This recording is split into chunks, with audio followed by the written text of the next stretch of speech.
For years, Mbuyiseni Ndlozi was the voice of the economic freedom fighters, the articulate firebrand whose passion and intellect defined the party's messaging. His speeches ignited crowds, his words carried weight, and his unwavering commitment to the party's cause made him one of its most recognizable figures. From parliamentary debates to rallies, Mbuyiseni embodied the revolutionary spirit that the movement claimed to stand for. He was more than just a spokesperson. He was a soldier, a loyal fighter for the movement. But politics is an unforgiving battlefield, and loyalty is often a fragile illusion. Beneath the red berets and the chants of Amandla lurked the same power struggles and internal divisions that plague all political organizations. The movement, which prided itself on being a party of the people, was not immune to the same forces of ambition, betrayal, and political maneuvering that have shaped South Africa's history. And in the end, Mbuyiseni became a casualty of the very system he had fought so hard to defend. His downfall did not come suddenly. It was not the result of a single misstep, but rather a slow, calculated erosion of trust and influence. The first signs of trouble appeared when he began to be sidelined from key events and decisions. Where he was once at the forefront of the movement's battles, he now found himself pushed to the periphery. His speeches became less frequent. His presence in leadership discussions diminished, and behind closed doors, the murmurs of dissatisfaction grew louder. The real turning point came with his suspension, a move that stunned even those who had begun to suspect internal tensions. For a party that championed transparency and discipline, the circumstances surrounding his suspension were anything but clear.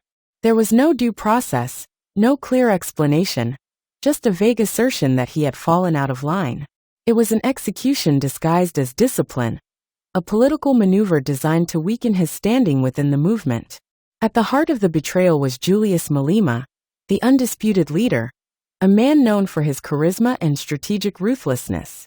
Malema had once considered Mbuyiseni his protégé, a trusted comrade in the struggle for economic freedom. But power is a delicate thing, and Malema had no interest in sharing it.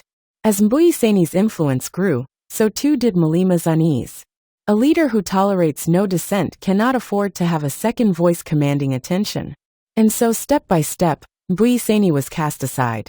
His absence from the National People's Assembly in November was the final blow. This was an event meant to showcase the movement's strength and unity, a moment when all loyal members should have stood together to chart the future. But Mbuyiseni was not there. He was not invited. His suspension ensured that he could not attend. And with that, the message was clear. He was no longer part of the family. For a man who had sacrificed so much for the movement, the realization must have been bitter. He had given his voice, his time, his energy to building the movement into a formidable force in South African politics. He had defended its policies, stood by its leadership, and shaped its narrative. And yet, when the time came, the movement turned its back on him. But Mbuyiseni is not a man to be broken by betrayal. Instead of clinging to a movement that no longer wanted him, he chose to walk away with dignity. In his resignation interview, he spoke not with anger but with clarity, recognizing that his time in party politics had come to an end. He acknowledged his contributions, expressed pride in his work, and made it clear that he was moving on.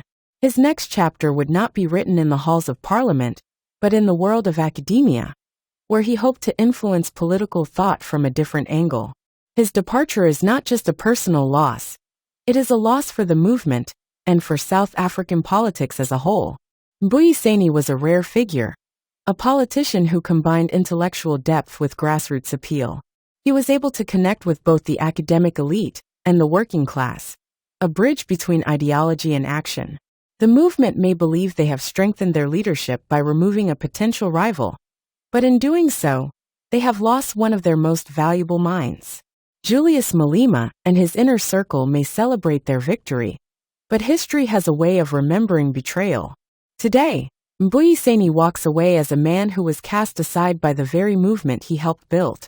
But in the long run, it may be the movement who suffers the greater loss.